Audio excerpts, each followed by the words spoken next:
Now, this island is always busy. There's never a quiet moment. It's always the wind rustling in the trees, or the sugarcane waving as if they're just happy to see you, or the ocean glistening. It's never, ever quiet. It's always vibrant and alive. She was a girl with a divided heart, like the light and the dark, the divided heart. Between two continents and somewhere far home, but where it really lay was deep within her soul. But where it really lay was deep within her soul.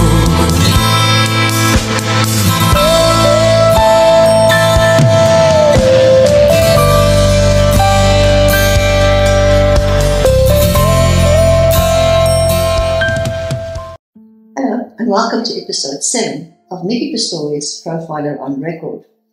You've now watched episode 7 of the television series Catch Me a Killer, based upon my book. And in this series, we meet South Africa's cannibal, Stewart Wilken, called Boetie Boer, as he called himself. This is quite a compelling series. Now, this episode starts with the detective, Martin Kaywood. And Martin Kaywood plays the role of Derek Norsworthy, which was the real-life detective and was a very, very good friend of mine and was a brilliant detective. In any case, it shows you where Martin Cannibal, where he is taking Micki to the crime scenes. Now, one could ask, why would I still visit the crime scenes if the bodies have already been removed? And I take the photographs with me to the crime scenes so that I can reconstruct what had happened there, getting to the mind of the serial killer. But also, you will see in the series very often, Micki puts her hands down onto the soil and she picks up. Now, this was suggested by one of our directors, very good director, Tracy Larkham, and it represents Micki picking up the energy of the crime scene. And I think that this is something that could be very difficult to depict. And Tracy came up with this idea. So good job, Tracy, thank you. Just some educational focus of how this happens. I'll pick up the crime scenes. The psychologist Carl Gustav Jung defined intuition as a perception via the unconscious.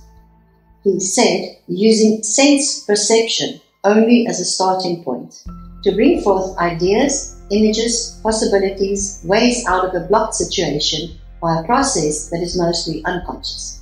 Personally, I prefer the term subconscious because unconscious sounds like you hit somebody over the head, lost consciousness. So, to explain sense perception, I need to put on my neuropsychology cap. So, if we take our brain, it's not a real brain, take our brain. And remember, your brain inside your skull is in a very dark place, like it's locked up in a dark room. It has no clue what is going on outside, except by what you tell it. So be careful. Have positive self-talk because your brain will believe everything that you tell it. Or the only other way that it knows what goes on outside is through your senses. So your senses, what you see and hear and smell, etc., send messages to your brain. And that's how it knows. So if we take it apart, don't do this at home, then we will find inside the limbic system. Inside the limbic system there is the thalamus. And the thalamus part of the brain, that is the part of the brain that processes the information that is brought in by our senses. Now, many people demean gut feelings. If you say that you had a gut feeling, they think it's hocus pocus or they think it's only a hunch, etc. Except neuropsychology will tell us it's very, very real. Let us imagine if your eyes see a snake. That is a sensory perception. So that information is going through to the back to the occipital and goes to the thalamus and etc. And then what happens? Now your life is in danger. So what happens here is it alerts at the top of your brainstem. There is a little room called the locus coeruleus. I call that your security guard system. So if somebody trips the wire, it's going to alert in there. So it's right there at the top of your brainstem. Then what happens is via the vagus nerve that goes down all the way down your spine. It sends a message right through your body, and it alerts your body to the sympathetic nervous system, which means your heart will beat faster, etc. All the clear signs of a sympathetic nervous system will be alerted. So this happens in your primitive brain, which also means once your body is in the state of heightened alert, it uses up most of your energy. And that implies that your rational brain, your cognitive brain, which is here at the front of your brain, is actually temporarily put out of order. So you don't have time to really think about this situation. You are going to react to avoiding that danger. So the vagus nerve, it says there is a message running between your primitive brain and your gut. And that is your gut feeling. And your gut feeling is never ever wrong, because it will save your life. It is never wrong. Always trust your gut feeling. And it is based upon the enteric nervous system, which actually means that your stomach has its own brain. How interesting is that? We didn't know that. So before we lose our head, just assemble our brain again. Don't have loose brains running around all over the show. Very good. Now, we're trying to decipher how do I pick it up. So first of all, understand what your senses see. Secondly, work on brainwaves. So our normal conscious functioning occurs at a beta brainwave level. That is 60 to about 20 hertz. That is conscious. Below that lie alpha. Alpha is your very creative brain, and it happens between 8 to 13 hertz. So alpha is also in charge of heightened sensory experiences. This is when you zoom in as an artist. So below alpha lies theta. Theta is 3 to 8 hertz. That is that wonderful dreamy feeling that you have just before you wake up, before you go to sleep. When your brain is not going into a form of subconsciousness, it's slowly going down. Theta is also associated with that loving feeling of being one with others, which I described previously as the theory of mind, the compassion that other psychologists should have, or anybody should have, as empathy for other people. That happens in your theta. So below that lies delta. Delta is below 3 hertz, and that is usually your deep sleep phase. However, you can train your brain to be awake when you are in the delta state. That is a very deep meditative state. And that is the state where you transcend. Now, if we look at the Greek symbol for delta, it's like this. That delta symbol means to transcend, to change. That is the state of spirituality, when you transcend your humanness, when you go into a very spiritual state, like the theory of mind, and now you are connecting with whatever is around you. And you are also now connecting with energy. Now, energy is neither good or bad. The quantum physics teach us about electrons and positrons. It's neither good or bad, it's energy. We also know that everything is broken down into atoms. And little atoms move, and then they make an energy creation. Okay. So, even your emotions have energy. Now, the world-renowned psychiatrist called Sir Dr. David Hawkins, not Stephen Hawkins, David Hawkins, wrote a book called Power versus Thoughts. Power versus Force. And in this book, he says, even emotions have energy. They have measurable energy that can foster or negate cell life. Now, if there's been a very strong emotional expenditure at a certain place, the energy is still there. The residue of the energy is still there. The first law of thermodynamics tells us that energy cannot be created, nor can it be destroyed. So the emotional energy is on a crime scene. It is the energy of the killer and it's the energy of the victim. And that is what I tap into, using all of this when I sit there. It's laden with energy. So my brain would go down from alpha to theta to delta when I just sit there, and what I see and what I start feeling there. And then, through a while, it is being processed, and eventually it will become a picture or words in my brain of what actually happened there. So when I say, I pick up a serial killer in my mind, this is what happens. And anybody else can do it too if you tell yourself to do it. This is what happens. So it is not hocus pocus. I don't read crystal balls. It is all science. I'm interested in.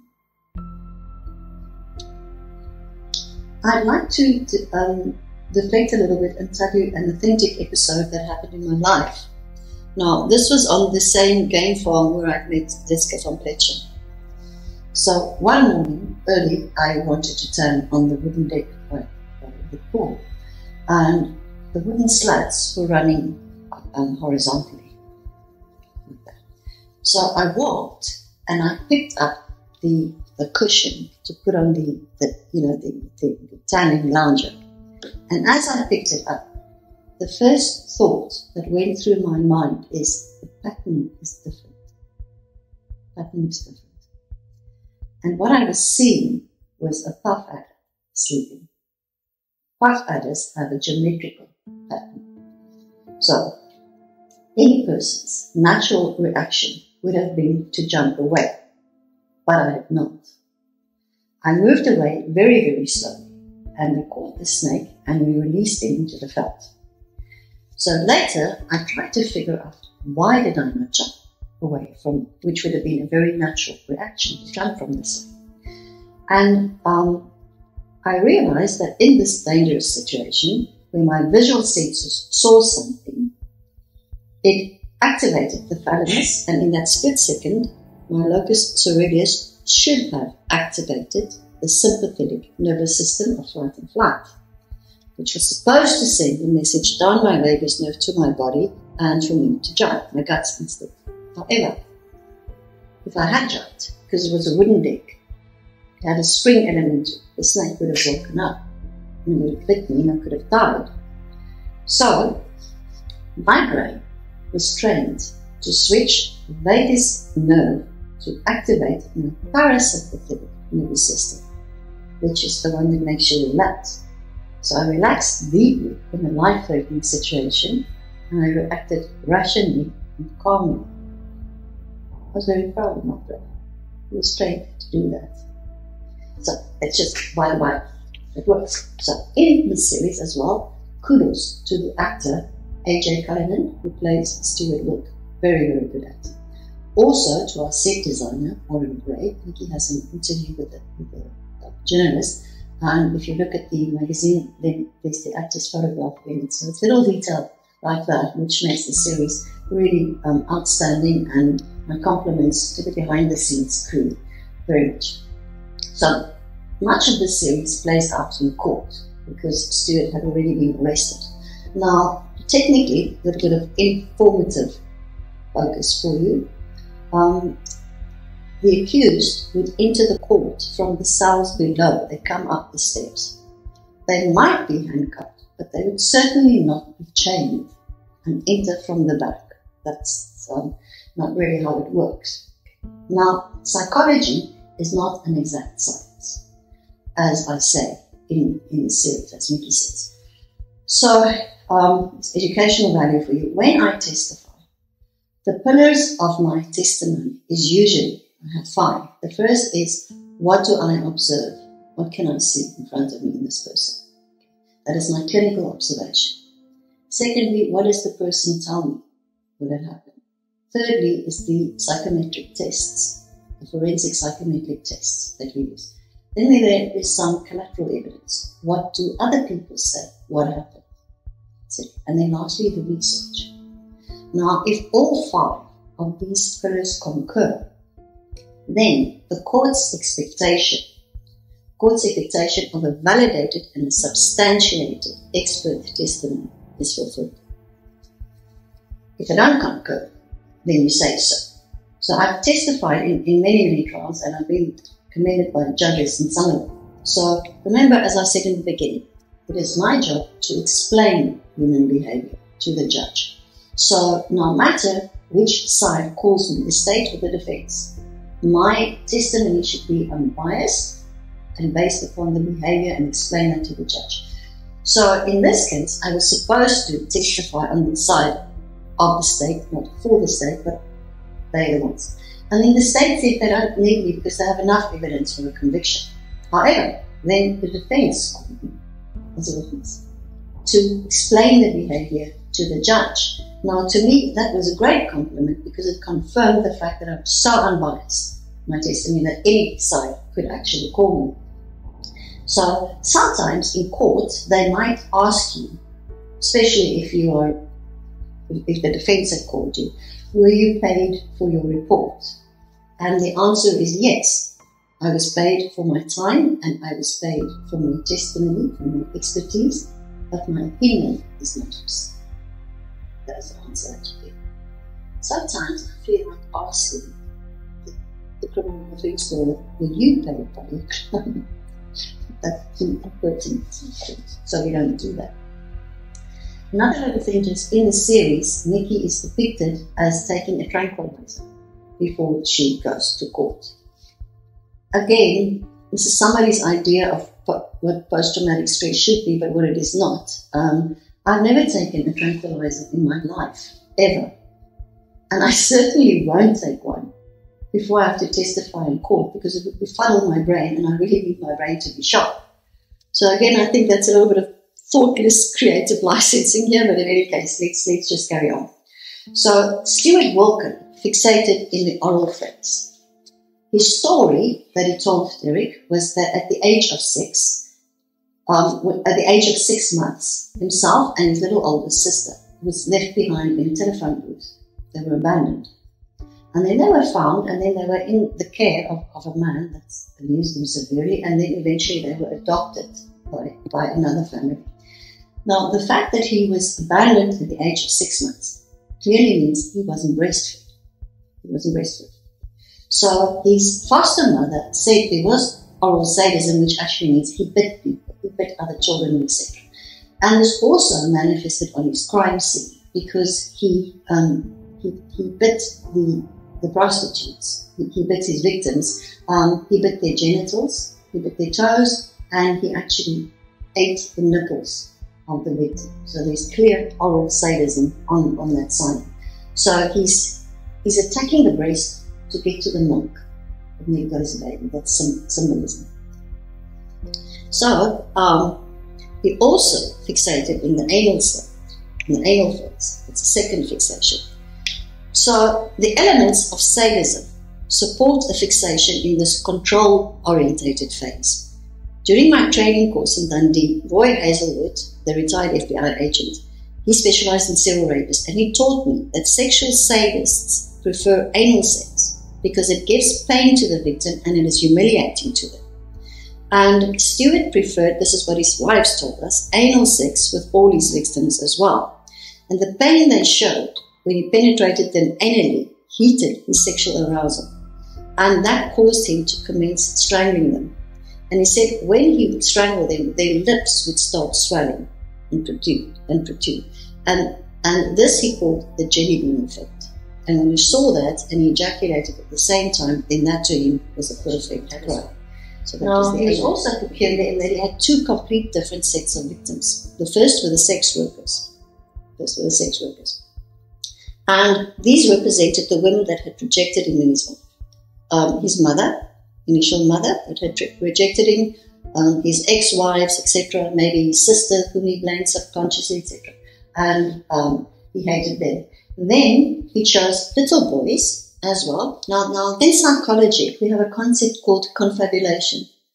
That is where your mind will fill in gaps in memory or to make sense of something that you don't understand. So it's quite possible that Stewart Wilken couldn't understand himself why he had killed his daughter. So the reason that he gave us, because he had a little bit of conscience there, he felt regret about it. So the reason that he gave us is he said he had heard that his daughter was sexually molested And he took her away because he didn't want her to lead the kind of life that he had. So that is confabulation, how the mind fills in gaps if it doesn't understand something. He had no conscience regarding the sexual workers. He absolutely hated them. Okay, so in the latency phase, there was no positive role model, father figure role model. He's the first person that collected him from the telephone booth abused him terribly. As I've said, he was burnt on his genitals, etc. So the victims, the little boys as well, although his wives told us that he was kind to children, we still see that he killed the little boys and that he would return to their little bodies and commit necrophilia with them. And he told me that he would insert newspaper into the anuses of these little boys so that there weren't too many maggots when he committed necrophilia.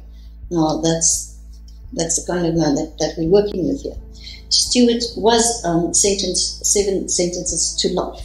So in this episode as well, we will see him in his single cell. And he really freaked out in that single cell, and he had many hallucinations. And it meant where previously he was the aggressor. Well, at first in his life, he was the victim, the passive victim. Then he identified and became the aggressor. And in the cells, he reverted back to being the victim, the passive victim. And he was haunted by his victims. And he said the cell walls would ooze acid and etc. and they came to haunt him at night. So then he was again a passive victim with these hallucinations. So to explain that, in this episode, we can see Stewart rolling into a little ball on the floor of his cell. So in psychology, this is what we call regression. Now, Freud also had a theory called his topographical theory of the personality. And he divided the personality. At the bottom, we get the id. And the id is all your basic needs. The id is like a child. It wants something and it wants it now. That's hunger and aggression, and etc. Then in the middle, we would have the ego. The ego is the adult side of your personality. So it develops later. And at the top, we would have the superego. It's the conscious. This is the punitive parent. Now, it is the job of the ego to keep the balance between the id and the superego. So the id wants everything like a petulant child and it wants it now. And the superego, your conscience on the other side, is always holding up this ideal self and it's punishing the ego if it's not living up to that standards. So that's a very difficult job, keeping the balance between these two. And then the ego as well still has to deal with reality outside. So it's a very difficult job. And to help it dealing with reality, it's got an army of defense mechanisms. Now, a mature defense mechanism would be humor, or it would be altruism, or even art. Regression to a baby state is a very immature defense mechanism, and it's not very effective. So, although Stewart did have a childlike quality to him, he is still a very vicious killer. And he should never be paroled because he will be a danger to society. Just to be clear as well, not all babies that weren't breastfed are going to be serial killers. I wasn't breastfed. So my father went out to the farms and he collected goat's milk for me to drink as a baby. So whenever I see a goat, then I would say, "Hello, Ma." Just to get that clear, don't worry, okay? I'm not a serial killer, okay? So there's a fixation in the psychosexual phase. This leads to the fantasy. And then there is a very weak ego. There's virtually no conscience or superego. There's this dominating id. And the serial killer starts acting out of this idiosyncratic fantasy of his. And there are very ineffective defense mechanisms. And there you have psychological imbalance. And then when they kill, there is a sexual reward for them, which reinforces the kill. That's why they enjoy it so much. So there we have it of Stewart Wilken. So when Stewart experienced those hallucinations in prison, I requested one of the guards to buy a poster of the sea and to put that on his walls. to counter the hallucination of the oozing acid. Stewart loved the sea. He called the sea his wife. He said she was moody, but she was beautiful. And he was at his happiest when he was working on the fishing trawlers. Jung interpreted the sea as a womb. As embryos and fetuses, we are immersed in the surrounding water in the womb, and we feel safe there because we have before we are traumatically released through the birth canal into the world. Stewart attacked the womb of one of his victims. I think symbolically, he felt he should never have been born, and he wanted to return to the womb, to the sea. I love the sea too, so do many people. Does that make us monsters like Stewart, or does it make Stewart human like us? Here I am referring to the scene where Micki is interviewed by a journalist who calls them monsters. Our modern world of AI-created monsters with blazing eyes, superhuman strength, whom we fight with our PlayStations, using dual shock controllers, is an escapism. It is a world where we feel in control, for we literally have the remote control in our hands. And when we lose, it's game over for us, and we can get up and we can make a cup of coffee. In the real world, my world and the world of the detectives, there are no special effects or simulated horror. We are not always in control. Why did we not catch Stewart sooner, as he asked? Because he did not look like a monster. He was just a fisherman who loved the sea. There are many fish in the sea, the saying goes. Yet, cruising elegantly along the fish are the sharks. Their beauty and grace are undeniable as they glide effortless in the water. And the other fish swim around them all the time, undisturbed by their presence. Why would they be concerned? The shark is just another fish, and the other fish are totally oblivious to the lethal danger gliding among them. To fish, sharks do not look like monsters. They look like fish, and they swim like fish, and they're harmless until they attack. As I've said so many times, serial killers are not monsters. They are ordinary humans. But we should not kid ourselves that ordinary people cannot commit the most monstrous acts. Will a shark attack again if he is released from captivity? He would, because it is in his nature. So this episode ends when Micki is cooking Mark dinner. Now this is historically inaccurate, because anybody that knows me knows I cannot cook. Please join me next week in episode 9 of Micki Pistorius Profiler on Record, after you've watched episode 9 of the TV series Catch Me a Killer. And in this case, we have a serial killer that left a trail of burnt bodies in the sugarcane fields. I hope you find this informative. I hope you find it inspirational, educational, and it is an authentic account of my life working with a criminal. It's not being sensationalist. If you like it, please give us your thumbs up and share it with people and subscribe. I will see you next week for episode 9. She was a girl with a divided heart, like the light and the dark, a divided heart, between two continents and somewhere far home, but where it really lay was deep within her soul.